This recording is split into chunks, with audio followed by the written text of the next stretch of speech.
Allah kemudian berfirman, walau ja'alnahu Qur'anan, dan kalaulah kami jadikan Quran ini, Al-Quran ini Qur'anan A'jamiyan. A'jamiyan itu bahasa selain daripada bahasa Arab. A'jami, Ajam, kita panggil Arab. Dalam dunia Arab dia panggil Arab dengan Ajam. Kita Ajam, kita orang Ajam. A'jami, A'jami itu orang Ajam. Orang Ajam orang apa? Selain Arab. Selain orang Arab, mereka adalah orang Ajam. Orang Arab yang tak fasih pun dinama Ajam juga. Kalau dulu lah. Kalau orang Ajam yang fasih berbahasa Arab, dia dipanggil orang Arab. Jadi dinamakan Arab dengan Ajam tu. Kalau orang tu faham bahasa Arab, fasih bahasa Arab atau tak fasih bahasa Arab, walaupun dia daripada bangsa tu pun dia dinamakan Arab juga. Orang Arab juga. Begitulah macam Mesir gitu. Mesir kita cakap apa? Dia orang apa Mesir? Orang Mesir orang apa? Afrika, dia bukan orang Arab. Di kontinen dia Afrika, bukan Arab. Mana Mesir? Mana itu orang Sudan. Menurut Sudan orang-orang ini kita cakap Mauritania. Oh, itu dia tahu orang Arab lah, orang Arab lah. Kenapa dia cakap Arab? Kita bagi dia orang Arab pasal apa? Dia cakap Arab, bukan dia orang Arab. Mana dia orang Arab? Dia bukan Arabi. Kalau orang Arab kan, orang telur dia. Kita situ dia yang Arab yang Hijaz, itu Arab. Dan daripada itu Afrika. Banyak sekarang ni Afrika Maghribi. Maghribi itu Arab, bukan cakap Arab juga ini. Tapi juga Arab Maghribi, Morocco bukan Arab. Jadi banyak negara-negara yang diarabkan. Diarabkan, kita bagi dia orang Arab. Senang je nak kata siapa cakap Arab lah kan. Siapa yang ada orang Melayu kan di Mekah, di Madinah, orang yang dilahirkan di sana. Dia cakap Melayu pelat tuan. Cakap Melayu pelat. Kita panggil dia orang Arab lah. Orang Arab. Jadi orang A'jami ini orang yang selain daripada orang Arab. Jadi kalau Allah Subhanahu Wa Taala jadikan bacaan Al-Quran ini dalam bahasa A'jami, itu bukan dalam bahasa Arab, laqalu, mereka ni siapa? Orang-orang Quraisy. Orang-orang Quraisy akan berkata, laula fussilat ayatuhu, mengapa tidak dijelaskan ayat-ayatnya? Kenapa tak turunkan ayat yang jelas lah, yang jelas, yang kami faham lah, dalam bahasa yang kami faham. Jadi dalam bahasa apa? Bahasa Arab, dalam bahasa Arab itu yang kami faham. Jadi tentu mereka akan berkata itu, dan tentulah mereka akan berkata A'jami, adakah kitab ini berbahasa asing ataupun bukan bahasa Arab? Wa Arabi, sedangkan rasulnya berbangsa Arab, berbahasa Arab itulah, berbahasa Arab, Arabi, sedangkan rasulnya Arabi. Mereka akan peliklah kalau Allah Subhanahu Wa Taala turunkan kitab ini dalam bahasa yang bukan daripada bahasa Arab. Jadi mereka akan mempertikaikan penurunan Al-Quran ini kalau bukan dalam bahasa Arab. Dan kalau diturunkan dalam bahasa selain daripada bahasa Arab, Nabi SAW takkan faham. Nabi SAW takkan faham. Pasal dia orang Arab. Senang je kalau orang tanya kepada kita, kenapa Al-Quran bahasa Arab? Kenapa Al-Quran bahasa Arab?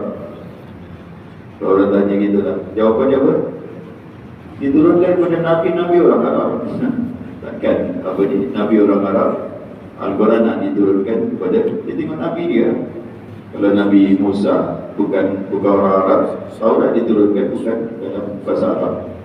Nabi Isa pun sama juga. Jadi ikut tengok kepada Nabi ya. Kalau Nabi orang Arab, mustahil lah diturunkan kepadanya bukan dalam bahasa Arab. Jadi Allah dah pilih siapa yang akan menerima Al-Quran itu Nabi Muhammad SAW, orang yang berbangsa Arab. Jadi bahasa ini hikmah lah, ada hikmah sekali kenapa Al-Quran itu bahasa Arab, kerana dia adalah bahasa terbaik dalam dunia lah. Ya, tak ada challenge lah. Dan dekat kita Mak Saleh pun dia surrender juga dengan Al-Quran, dengan vocab Al-Quran aja. Kalau English ada 4 juta ini, Quran aja ada berjuta-juta, 15 juta gitu kan. Ya, vocab dia kalau kita nak hafal tu, nak hafal dia punya mufadat dia 15 juta kan. Kita kalau dikatakan beginner, kalau beginner dalam bahasa Arab, kita kena hafal 500 perkataan. Kalau kita nak cakap aku baru nak belajar bahasa Arab, aku beginner lagi, beginner 500, intermediate 2000, kalau orang yang advance 5,000 perkataan dia dah hafal. Macam bahasa Inggeris juga lah, kita hafal tak sampai 100 ayat berarti itu. Tapi untungnya kita di bahasa Melayu ni, kalau kita betul-betul kita dah hafal 2,000 perkataan Arab. Berapa? 2,000 perkataan Arab telah dimelayukan. 2,000 perkataan Arab. Kita dah ada vocab kan? 2,000. Majlis bahasa apa? Bahasa Arab. Kita kata masyarakat. Masyarakat bahasa apa? Bahasa Arab. Ayat bahasa apa? Ayat ni bahasa Arab. Mana ada ayat? Dalam bahasa Melayu. Bahasa Melayu terjemahkan ayat dalam bahasa Melayu. Terjemahkan ayat dalam bahasa Melayu. Ayat tu bahasa Arab. Bahasa Melayu apa? Apa? Ayat dah. Sebenarnya kita dah ada 2,000 perkataan. Senang sekali kalau kita nak belajar bahasa Arab. Kalau kita gunakan perkataan-perkataan kita belum pandai lah. 2,000 dah ada. Menurut kajian profesor di UKM, kita dah ada 2,000 perkataan Arab yang dah dimelayukan. Jadi mudah sangat. Kitab ni kita kata kitab, maktab apa semua kita dah tahu dalam bahasa Arab. Jadi mustahil Nabi orang Arab dan kemudian kitab diturunkan bukan dengan berbahasa Arab. Kemudian Allah katakan tentang Al-Quran ini. Ini yang, jadi Al-Quran ni, siapa yang describe Al-Quran, siapa yang terangkan kepada kita apa ni Al-Quran. Dia tak perlu sajana-sajana, ulama-ulama terangkan kepada kita apa Al-Quran. Tak. Al-Quran ni special. Yang terangkan Al-Quran kepada kita, Al-Quran sendiri. Kita tak perlu orang bagi kita gambaran apa itu Al-Quran. Al-Quran terangkan kepada kita, iaitu kitab Al-Quran menerangkan dirinya sendirilah, begitulah. Jadi Al-Quran terangkan kepada kita apa dia Al-Quran. Qul huwa. Bahasa Arab ni huwa ni dia ni siapa? Siapa dia? Huwa. Qul, jadi kita qul huwa Allahu ahad. Qul huwa Allahu ahad. Ni qul huwa. Katakanlah dia ni siapa? Melayu ada cakap dia. Mana bu? Bukan. Dia ni apa? Dia ni apa dia? Kita pakai dia untuk apa? Untuk orang hidup kan? Kitab kita tak cakap dia. Mana dia? Apa dia? Kitab tu mana dia? Dia lah mana? Kita tak cakap. Arab dia pakai huwa. Dia tak ada he. Dia ada he dengan is. Dia tak ada it. Ia dia tak ada. Arab tak ada ia. Dia he, she je dia ada. Melayu tak ada he dengan she pun. Dia je Melayu. Dia perempuan, dia lelaki.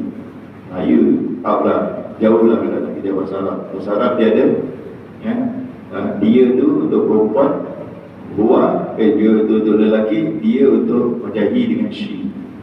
Begitulah kalau kita belajar bahasa Inggeris. Jadi huwa, dia Al-Quran ini, itu dia Al-Quran lilladzina amanu, khusus bagi orang-orang yang beriman. Orang pasal yang dapat manfaat daripada Al-Quran ni orang-orang yang beriman saja. Orang yang beriman dengan Al-Quran. Orang yang percaya dengan Al-Quran, orang yang tak percaya dengan Al-Quran, walaupun dia dapat ilmu yang banyak daripada Al-Quran, seperti orang-orang yang tidak beriman dengan Al-Quran, tapi dia dapat ilmu daripada Al-Quran ni. Ada juga kita cakap, tapi khusus bagi orang-orang beriman, huwa lilladzina amanu, bagi orang-orang beriman, Al-Quran ni apa? Huda. Itu je. First, terdekat Huda, iaitu petunjuk. Dia adalah Huda, petunjuk. Kadang kita cakap-cakap petunjuk, tak tahu apa petunjuk ni. Petunjuk, kalau kita tak tahu tentang sesuatu, yang orang tunjuk kita, orang tu dinama penunjuk. Penunjuk, betul? Penunjuk. Apa yang dia tunjuk? Dia tunjuk kepada petunjuk. Dia tunjuk kepada petunjuk. Dia tunjukkan kepada kita. Kalau kita tak tahu lah, contohlah, kita tak tahu nak buat kek apa, orangnya akan penunjuk, dia akan tunjukkan kepada kita. Dia akan tunjukkan. Kita bagi apa? Dia bagi kita ilmu lah. Biasanya ilmu lah. Aku tunjukkan cara dia, aku tunjukkan cara dia. Semua kalau orang tunjuk cara-cara dia semua, apa yang dia bagi kepada kita sebenarnya? Ilmu. Itulah petunjuk. Petunjuk itu adalah ilmu. Jadi petunjuk, dia ada dua petunjuk. Satu petunjuk ilmu, satu petunjuk amal. Hidayatul ilm, hidayatul amal. Petunjuk ilmu, petunjuk amal. Nampak? Kalau Al-Quran ni, dia adalah petunjuk yang mana satu? Ilmu ke amal? Al-Quran. Ilmu. Yang amal tu Allah SWT. Seorang itu dia boleh dapat petunjuk daripada Al-Quran, tapi dia tak amalkan Al-Quran tu. Dia dapat ilmu. Tadi kita kata petunjuk ilmu kan. Dia dapat ilmu daripada Al-Quran, dia tak amalkan Al-Quran. Jadi tak lengkap dia punya petunjuk dia. Petunjuk yang lengkap adalah, kalau kita cakap Abu Jahal, dia baca Quran tak? Waktu itu tak ada kitab lah. Dia dengar tak Al-Quran, Abu Jahal? Al-Walid bin Mughirah, Rabi'ah, mereka dengar. Abu Jahal 3 hari dan 3 malam pergi ke rumah Rasulullah SAW, dengar Al-Quran. Abu Jahal, Syuraik dengan Abu Sufyan 3 malam dengar Rasulullah SAW baca Al-Quran. Seronok betul. Siang hari dia belasah Rasulullah SAW, siang hari dia musuh, malam dia dengar. Nak tengok kan, dia suka sangat dengar Al-Quran. Abu Jahal takkan tak faham Al-Quran. Sampai 2-3 kita dah belajar sirah kan. Kita macam mana ni, kita menentang Nabi di siang Muhammad siang hari, malam kita dengar dia baca. Dia suka kan. Jadi Abu Jahal dapat tak petunjuk dia? Dia mendengar tak petunjuk dia? Dia tahu tak? Dia tahu. Itu petunjuk ilmu je. Tapi dia tidak amal, dia tak masuk Islam. Amal dia tidak ikutlah. Senang nak kata dia dapat petunjuk tu, dia tak ikut. Sebab itu kita jangan cakap orang kafir ni dia tak dapat petunjuk. Dia betul, dia dapat petunjuk, dia tak nak ikut saja. Dia dapat petunjuk, cuma dia tak nak ikut saja petunjuk itu. Jadi petunjuk tu ada dua, ilmu dengan amal. Ilmu dengan amal, petunjuk hudan. Sebab itu kita cakap yang kita minta di dalam Al-Fatihah ni, ihdinas siratal mustaqim, kita minta petunjuk yang mana? Ilmu ke amal? Ilmu ke amal kita minta? Dua-dua lah kita minta. Komplit lah, jadi kita sempurna dua-dua. Kalau kita minta ada petunjuk, tadi beri petunjuk, kita tak ikut, lagi teruk lagi. Ustaz macam mana macam gini nak buat gini Ustaz tu dah beli, lepas tu tak ikut. Ustaz hukum dia apa kalau orang buat gini contohlah, ulama tu dah jawab hukum dia gini, sekali dia tak ikut, macam mana tu? Hukum dia haram tak boleh gini, haram pula gini, dia langgar. Dia minta petunjuk, dia minta ilmu, tapi dia tak ikut, lagi teruk lagi. Takut-takut kita tak teramal lah. petunjuk datang dengan kita, kita tak teramat. Jadi kita nak senang aja lah, kita nak pimpin, kita nak Allah SWT pimpin kita sampai kita dapat mengamalkan apa yang kita tahu itu. Jadi taufik dinamakan hidayah tu taufik, keberhasilan mengamalkan apa yang kita ketahui. Ini hafalan taufik kan. Kalau tanya kelakar apa kita, apa makna taufik? Apa yang taufik kan? Taufik kan? Tak tahu. Keberhasilan mengamalkan ilmu yang kita ketahui, itulah taufik. Hidayah itu taufik. Kita minta taufik. Wa ma taufiqi illa billah. Yang boleh memberi taufik siapa? Nabi SAW boleh tak? Apa dalil dia? Antara cakap tak boleh. Apa dalil dia? Ayat Quran juga, innaka la tahdi man innaka la tahdi man ahbabta walakin Allah yahdi man yasha. Sesungguhnya engkau tidak boleh memberi petunjuk kepada orang yang kau cintai. Tapi pada ayat yang lain, wa innaka la tahdi ila siratal mustaqim, sesungguhnya engkau memberi petunjuk kepada jalan yang lurus. Macam mana kontradiktif ni kita tengok ayat ni? Sungguhnya tadi dia kata engkau tak boleh memberi petunjuk kepada orang yang kau cintai. Ayat yang lain, sungguhnya engkau memberi petunjuk ke jalan yang lurus. Jadi ulama cakap yang petunjuk ni petunjuk taufik. Taufik punya petunjuk engkau tak ada kuasa. Kau boleh memberi petunjuk tu irsyad, petunjuk ilmu je kau boleh beri kepada manusia. Petunjuk taufik ini mengamalkan apa yang dia ketahui. Rasulullah SAW tak ada kuasa. Rasulullah beritahu kepada sahabat, agaknya dia boleh kuasa tak? Dia boleh jadikan mereka mengamal tak? Tak boleh. Ada kita ajar orang kan, kita ajar, tak tahu dia amal ke tidak.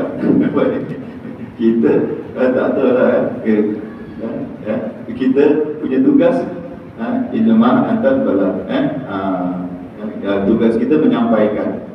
Dia beramal ke, dia tak beramal ke, mana kita tahu. Anak kita juga, kau solat nanti yang tak solat, kita cakap dengan anak kita solat, kita boleh bagi petunjuk taufik dia akan solat. Kita bagi dia je, ya bagi dia keluar je kan, dia tak solat.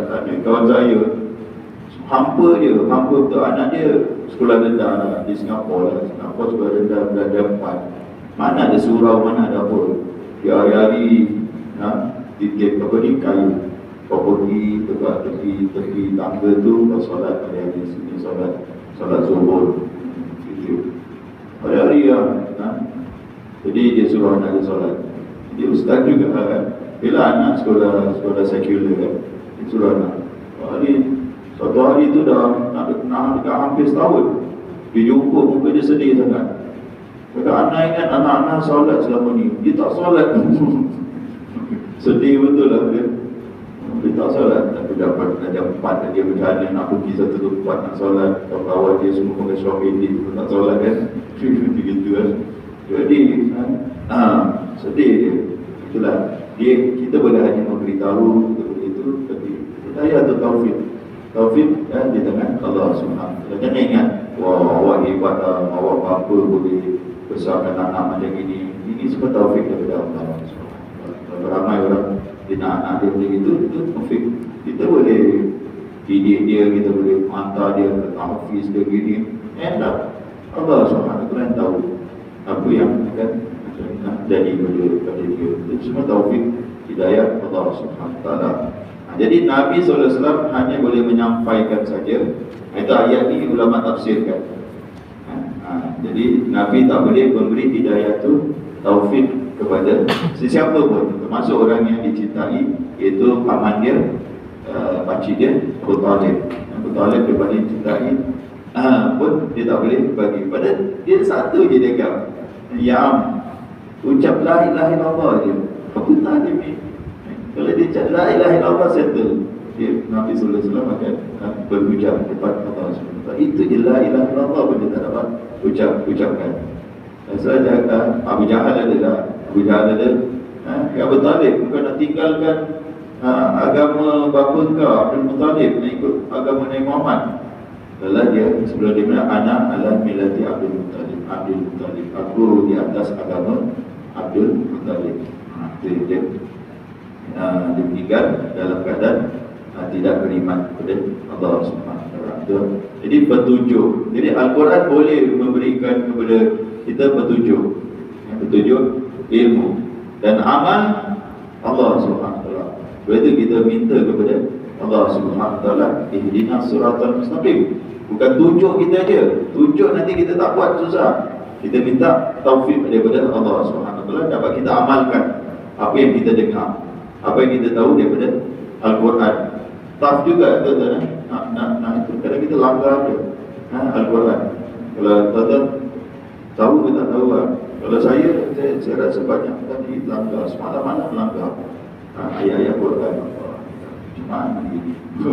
Aku dah tahu dah, ini dah ajar ayat ini, kita pun langgar juga. Itulah taufik daripada Allah Subhanahu Wa Taala. Ilmu tu tak cukup. Ilmu hanya tahu je, dia tak cukup. Kita nak mohon kepada Allah, wa ma taufiqi illa billah. Tiadalah taufik, daya taufik melainkan di tangan Allah Subhanahu Wa Taala. Allah Subhanahu Wa Taala yang beri kita hidayah dan taufik. Jadi kita minta kepada Allah Subhanahu Wa Taala hidayah, taufik dapat mengamalkan apa yang kita tahu. Orang Yahudi pun tahu juga.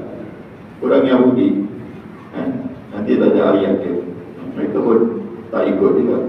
Para sahabat cakap kepada Rasul, takkan ya Rasulullah, kita ada Al-Quran, kita baca Al-Quran, takkan ya kita sesat ni? Rasulullah jawab, pandailah kau, maksud saya lah, pandai kau. Orang Yahudi tak ada kitab ke? Orang Yahudi tak baca kitab ke? Orang Yahudi tak baca kitab ke? Gitu kan. Kita tahu kan? Tadi saya baru dengar Rabai orang Yahudi itu. Orang tanya dia, Rabai ya, dia punya Rabai, kau tahu Allah itu siapa? Allah itu Tuhan lah, sama lah Tuhan kita juga lah dia. Dijawab simpel, Allah, dia punya Allah gitu. Itu Allah lah, sama lah kita dengan orang Arab ni, sama Tuhan. Kita ni tak boleh, kita yang dia pandai pula di bahasa Kristian. Yang ini aku tak tahu ni. Ini Tuhan apa, Trinity ni. Dia tak pakai Jesus tau. Dia jadikan JS itu, dia jadikan JS itu sebagai Tuhan. Aku pun tak tahu ini macam mana pun tak tahu. Tapi kita dengan orang Arab, kita satu Tuhan, sama Tuhan juga Allah. Bahasa dia cakap, kita share sama Quran. Kan orang Yahudi tak tahu tentang. Jadi dia tahu. Tapi itu dia sesat juga. Jangan ingat ada Quran ni tak boleh sesat.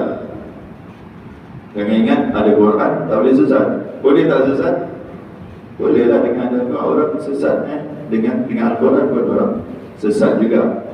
Itu kenapa? Tak ada taufik. Tak ada hidayah taufik. Satu Allah cakap hujan, hidayah. Jadi kalau kita cakap hidayah itu adalah ilmu lah, kita kata hidayah itu adalah ilmu. Senang aja lah. Bila kita nak belajar Al-Quran, kalau Al-Quran ni kitab ilmu, awak ada belajar tak?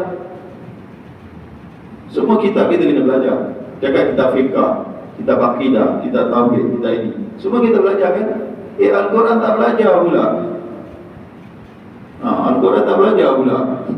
Ni tebal ni kita 30 juz. Takkan tak nak belajar? Nak dapat hidayah apa kalau kita tak belajar? Kalau awak tak belajar Al-Quran, macam mana nak dapat petunjuk daripada Al-Quran? Macam mana nak dapat ilmu daripada Al-Quran? Betul? Kalau tak belajar, kita belajar. Macam mana pun kita belajar Al-Quran. Kata, belajar apa Al-Quran? Macam belajar apa? Belajar tafsir lah juga, belajar apa lagi? Duduk kelas tafsir, duduk kelas apa, itulah belajar Al-Quran.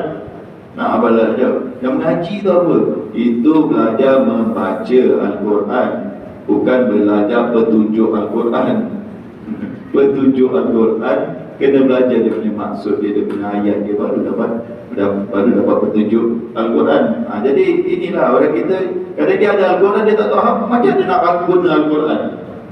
Tak apa Al-Quran ni, tak apa. Al-Quran dia beritahu dia ada ilmu dalam dia, macam-macam ilmu awak boleh dapat. Dan dia adalah ilmu, dia sebagai petunjuk. Belajar petunjuk dan amalkan Al-Quran itu. Itu satu. Kemudian Al-Quran diturunkan untuk orang beriman sebagai apa? Wasyifa. Syifa. Syifa ni apa? Syifa ni adalah penawar. Syifa dia bukan obat tau. Obat tak tahu dia boleh sembuh ke tidak. Kita kalau obat, kita makan obat tak tahu sembuh ke tidak. Tapi kalau penawar, syifa ni dia akan menyembuh, penyembuh. Syifa ni macam penyembuh. Itu dia terus sembuh. Syifa daripada apa? Syifa daripada dua. Syifa daripada rohani dengan jasmani. Jangan kita ingat syifa ni ayat-ayat syifa dia bukan. Kerana ayat yang lain, wa syifa'u lima fis sudur, syifa penyembuh kepada apa yang ada di dalam dada. Apa ada di dalam dada? Hati. Jadi hati bukan sakit hati, bukan sakit apa, penyakit hati. Penyakit hati apa? Tolong beritahu satu penyakit hati. Apa dia penyakit hati? Dengki. Dengki. Apa dia kata? The first sekali penyakit hati ni bodoh, jahil. Itu penyakit tu. Jahil tak penyakit ke? Jahil penyakit tak? Apa kau pergi sembah berhala? Jahil betul kan? Pergi sembah berhala, bodoh betul. Ada Tuhan tak nak sembah, kau pergi sembah berhala pula. Itu bodoh lah, penyakit bodoh, jahil lah. Abu Jahal, dia namakan Abu Jahal, jahil betul. Berhala dia pergi minta, berhala dia pergi sembah. Kita cakap lah, kalau kita ada patung perempuan dia, kita letak ni perempuan ni, patung perempuan ini isteri aku, nama dia gini, nama dia gini, aku dah menikah dengan dia, dia selalu itu. Kita cakap apa? Dia orang gila ke? Patung kau jadikan isteri. Bagaimana patung orang jadikan Tuhan? Kalau isteri je kita cakap tak masuk akal, gila betul. Isteri dia tak ada isteri, ataupun dia nak kahwin dua kan, agak isteri bagi tak? Yang saya nak kahwin lagi satu yang dengan apa? Dengan patung je. Isi badan dengan lantak kau. Letak patung sebab dia kan, ni isteri kedua aku di Mina, ni nama Mina kau. Tak cakap gila betul lah kau, patung boleh jadikan isteri. Tak masuk akal lah, bodoh lah. Senang aja kita cakap orang bodoh lah. Orang bodoh lah, kita cakap patung dijadikan isteri kedua pula. Aduh. Bagaimana orang jadikan Tuhan patung itu Tuhan dia? Dia sembah, dia puja, dia angkat, dia berdoa, dia meminta. Ini kerja bodoh kan. Sebab itu dalam Quran Allah panggil sufaha. Wa may yaghlabu an millati Ibrahim illa man safiya nafsa. Siapa yang tak suka agama tauhid, agama Nabi Ibrahim, maka dia adalah orang safiya nafsa. Dia adalah orang yang bodohkan diri dia sendiri, perbodohkan. Jadi satu jahil. Nanti kalau kita nak baca Al-Quran ni, letak diri kita, aku orang paling jahil sekali, aku orang paling bodoh sekali. Attitude kita, approach kita pada Al-Quran, jangan aku tahu. Macam bagus saja kan, semuanya tahu. Kita ni macam action tahu, banyak action tahu dia. Boleh tanya betul-betul, baru kalau betul-betul kuliah kita ni, kuliah tanya je lah satu-satu kan. Saya buat soalan-soalan, satu-satu saya tanya. Baru tadi terjemahkan Taufik macam Taufik nak terjemahkan kan. Kabut kita. Al-Quran turun sebagai ilmu. Jadi bila approach kita kepada Al-Quran adalah kita orang yang jahil. Kita orang yang aku tak tahu lah. Ambil Al-Quran tuan-tuan, doa kepada Allah, ya Allah aku jahil tuan-tuan. Aku jahil tentang segala-galanya, ajarkan aku ini. Kita Allahumma, kita doa kepada Allah, ajarlah aku dengan Al-Quran. Dengan Al-Quran kita kepada Allah SWT, ajarkan kita jadi obati penyakit jahil kita. Penyakit jahil itu akan ulama jahil, juhala, penyakit jahil kita. Dan banyak macam penyakit lah. Penyakit rohani kita, penyakit hati ni macam-macam penyakit. Dia daripada syahwat dengan syubuhat. Dua Imam Ibn Qayyim tulis dalam kitab dia penyakit dan obat dia. Penyakit tu terbagi kepada dua. Satu syubuhat. Syubuhat ini jahil lah, tak tahu. blur, tak tahu mana yang betul, mana yang salah, tak tahu ini, tak tahu ini, semua itu semua syahwat, syubuhat. Dan satu penyakit syahwat. Syahwat itulah dengki, marah, apa semua, apa-apa punya penyakit. Itu Al-Quran datang nak sembuhkan penyakit itu. Penyakit mengumpat. Saya suka cakap mengumpat pasal apa? Yang suka mengumpat ni orang surau lah. Orang masjid lah. Betul tak? Betul ke tidak? Betul. Yang kita tak adalah orang masjid suka berzina, suka mencuri, suka minum arak, suka penyakit ini semua dah tak ada. Satu je penyakit yang ada, mengumpat. Mengumpat. Okey pula orang masjid pula. Dalam masjid pula mengumpat. Dalam masjid pula mengumpat pula orang Allah Akbar. Jadi penyakit mengumpat asal tak sembuh-sembuh ni. Itu kita cakap tu. Dia ambil ilmu je, dia tak nak amalkan.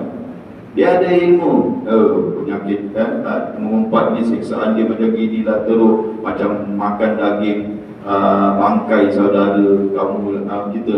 Bila kita mengumpat, kita ingat, kita cakap dengan kita, kau makan yang bahagian mana punya? Kaki dia ke apa? Kau ambil yang mana? Aku ambil kuku dia, sedap pula kuku dia. Kau ambil apa? Aku ambil tumit dia, tumit. Aku ambil apa ni, gearbox dia ke apa? Gearbox amat tak tahu gearbox apa. Itulah awak makan pakai saudara awak. Sebenarnya begitu. Perkara itu kamu benci, kamu jijik dengan perkara itu. Tapi kita pasal apa? Kita tak nak amalkan ayat ni. Kita tak nak amalkan ayat ni, jadilah kita tak dapat petunjuk. Tak baiklah. Tak baik. Doktor bagi ubat, tak makan ubat. Doktor bagi ubat, ini ubat dia. Awak pula tak makan ubat. Jadi nak baik. Itulah masalah kita ni. Jadi tak sembuh-sembuh penyakit itu. Kemudian syifa juga bagi badan. Badan kalau kita ada apa-apa sakit, kita boleh gunakan Al-Quran untuk syifa. Yang paling mujarab sekali adalah Al-Fatihah. Penyakit demam ke, penyakit apa ke, sampai sahabat confident sangat. Orang tu kena kalajengking kalajengking scorpion dia baca Al-Fatihah dia. Dia punya confident tu, dia baca Al-Fatihah dia, sembuh terus. Sembuh Al-Fatihah dia baca, sembuh. Itu Nabi tanya, awak baca apa ni? Macam mana awak tahu? Al-Fatihah itu adalah syifa. Apa-apa kita baca Al-Fatihah itu syifa. Penyakit badan, penyakit orang yang dirasuk pun, dirasuk dengan syaitan apa semua, kita tahu dah ayat-ayat syifa ayat itu pun dapat menyembuh seseorang itu daripada penyakit-penyakit ini. Jadi segala macam penyakit itu dengan Al-Quran. Itu bagi orang yang percaya kepada Al-Quran. Walladzina la yu'minuna, orang-orang yang tidak beriman, fi adanihim waqrun, pada telinga mereka ada sumbatan, wa huwa alaihim ama, dan mereka gelap gulita pandangan mereka. Ama ni buta pandangan. Buta di sini kata ulama buta hati mereka.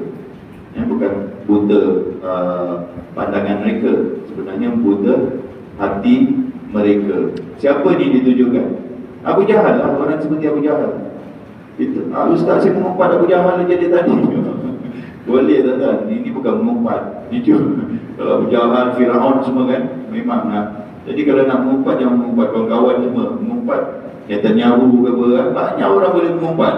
Biden lah apa, ini mengumpat ustaz pula. Ustaz-ustaz pula pergi mengumpat. Ulama-ulama pula awak pergi mengumpat. Apa benda dah? Netanyahu tak mau mengumpat. Firaun tak mau mengumpat. Abu Jahal tak mau mengumpat. Mengumpat orang beriman pula. Kadang ulama dia cakap tentang ulama, teruknya ulama gini-gini. Ulama, engkau bukan ulama lihulah dalam semak. Lagi nak mengumpat tentang ulama. Jadi Abu Jahal ni, dia dengar Al-Quran. Dia dengar tadi kita cakap, dia faham ke tidak Abu Jahal ni?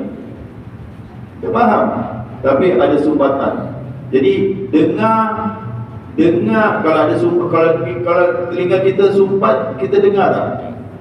Letak earphone orang berbual, anak-anak kita letak earphone, dia sumpat telinga dia. Kita berbual dengan dia dengar tak? Tak dengar. Kau pekak apa? Kau pekak apa? Pasal dia ada sumbatan, dia jadi pekak. Jadi orang yang dengar tapi dia tak ikut, dia dinamakan orang apa? Nah, berapa? Pekak lah. Dia dengar. Kata, kalau kita suruh seseorang itu, dia suruh anak kita angkat baju tu, nak hujan dia angkat baju, dia diam, dia suruh angkat baju tu, nak hujan tu, dia dengar tau, tapi dia tak buat. Kita panggil dia, hey, kau pekak ke apa? Kan? Kita tahu dia tak pekak, mana kita tahu dia dengar, tapi kita panggil dia macam orang pekak. Kalau dengar je Al-Quran, tak ikut Al-Quran, awak orang pekak lah. Awak orang pekak. Itu satu. Lagi satu, awak orang buta hati dia. Dia faham Al-Quran, dia dengar, dia faham dia ni, tapi dia tak ikut, maka hati dia tertutup. Dia juga buta hati. Buta hati dia. Ini bukan fizikal, ini adalah kerohanian. Orang-orang yang tak dapat menerima cahaya Al-Quran kerana tertutup telinga dia dan hati dia, telinga dia tertutup. Ulaika yunadawna min makanin ba'id. Allah umpamakan mereka itu orang-orang yang yang dah tertutup lah, pintu hati dia dan telinga dia dah tertutup. Mereka itu tidak ubah seperti orang diseru dari tempat yang jauh. Diseru daripada tempat dia jauh 1 kilometer, kita panggil dia, kita berbual dengan dia, kita cakap dengan dia, dia dengar tak? Dalam ini cantik jadi tidak masakan mereka dan masakan mereka dapat mendengar dengan betul atau melihat dengan nyata. Jauh sangat macam berbual dengan orang jauh. Kalau kita berbual dengan orang jauh, kita berbual apa tak dengar. Berbual lagi tak dengar. Kita cakap pun, kita tunjuk dengan dia pun, dia tak dapat melihat dengan nyata. Ini adalah umpamakan mereka. Ini siapa ni tuan-tuan? Orang-orang yang diturunkan kepada mereka Al-Quran. Siapa dia? Masyarakat Arab yang turun. Kita ni, kita tak ambil pelajaran. Lepas tu kita datang sini. Lepas orang Quraisy dibinasakan oleh Allah Subhanahu Wa Taala, lepas itu kita pula. Sekarang siapa generasi siapa yang ada Quran depan dia ada Quran, siapa tuan-tuan? Orang Quraisy mana? Orang Quraisy mayulah kita lah. Depan kita ada Al-Quran ni sekarang ni. Jadi kita sekarang yang ditujukan ayat-ayat. Orang Quraisy dah meninggal. Orang Quraisy dah tak ada lagi. Yang kafir yang ini semua dah tak ada lagi. Sekarang yang ada yang diturunkan Al-Quran kepada siapa? Kepada kita. Tapi tak cakap apa ni? Dalam ada ayat yang selalu kita baca, kalau Al-Quran ini diturunkan kepada gunung, gunung akan pecah, derai, hancur, kerana diperintahkan dengan perintah-perintah. Tetapi kamu manusia, hati kamu keras sangat. Gunung takut bila diturunkan Al-Quran. Kita diturunkan Al-Quran, kita tak ada apa-apa je. Pasal apa? Tak takut, tak ini semua. Pasal apa? Hati dah keras. Budak-budak kalau budak-budak nakal, betul kalau jadi cikgu dengan budak-budak nakal ni, cakaplah apa kan? Budak yang baik ni kita, saya telefon mak awak nanti mengeletar dia, menggigit. Budak ni, telefon bapa awak sudah datang, telefon lah Ustaz. Ini hati keras betul. Rotan dah apa, tak apa Ustaz, pukul aja. Jadi ini yang perumpamaan kita. Hati kita keras sangat dengan Al-Quran. Hati kita sebenarnya begitu. Sikap kita dengan Al-Quran. Jadi orang Quraisy dah ditempa oleh Allah Subhanahu Wa Taala. Kena pula orang Islam datang. Macam mana kalau nak cakap orang pakar? Siap lagi awak try Hasan. Nak tengok ada orang pakar ke? Dengan ada orang yang boleh mendengar ke ada orang pakar? Siapa yang tak datang tu untuk solat berjemaah tu, dikira orang apa? Betul lah. Hayya 'alas solat, dia kata mari solat. Dia tak ikut pula. Dia tak ikut. Jadi apa kita nak cakap? Itu Ya awak pekak ke tak dengar azan ke? Kita kan, awak pekak ke tak dengar azan? Jadi macam mana? Kita pula dah replace ganti orang-orang Quraisy ni. Macam itu. Seru kan? Berdesing telinga kalau betul-betul dekat sangat. Azan ini, yang salat jauh sangat. Berapa tapak aja. Orang tempat negara lain naik bot, naik apa semua nak solat. Dan jaga dia di Australia, tuan-tuan, saya tinggal di Australia. Allahu Akbar, nak pergi masjid tu punya jauh. Tak dengar azan, tak dengar apa. Berkilometer orang datang pergi ke masjid. Kita depan aja. Berapa langkah aja. Tampak aja. Berapa langkah aja tak pergi juga. Ini masalah apa ni? Apa isu ni? Takut-takut inilah. Allah cakap mereka itu diseru dari tempat yang jauh. Macam tak dengar pula. Padahal dengar sangat, tapi macam tak dengar. Sedangkan orang yang tak dengar datang. Orang yang tak dengar azan tu datang. Yang dengar azan betul-betul sebelah telinga ni tak datang pula. Takut-takut lah. Takut-takut kita ambil pengajaran aja. Ini sebagai pengajaran bagi kita. Jangan kita ikut jejak langkah orang Quraisy juga. Orang Quraisy yang kafir itu, yang Allah Subhanahu Wa Taala, dan end up orang Quraisy apa jadi kepada orang Quraisy? Mereka masuk neraka lah, kafir-kafir semua. Semua akan masuk neraka. Kalau kita ikut jejak langkah mereka dengan kita sekalian, mana ada pilih kasih ni, favorism dalam awak tak ikut Al-Quran, tak ikut ajaran Al-Quran, maka sama juga. Kalau Abu Jahal tak ikut ajaran Al-Quran, disiksa. Orang Islam yang tak ikut ajaran Al-Quran apa? Jadi jangan dia orang Islam, tak ada itu, dia ada kebal, ada apa ini, tak ada. Kena juga disiksa. Itu menakutkan kita. Moga-moga kita selamat disiksa Allah Subhanahu wa taala fi dunia wal akhirah. Amin. Aku lupa hadza astaghfirullah alazim wa lakum. Assalamualaikum warahmatullahi wabarakatuh.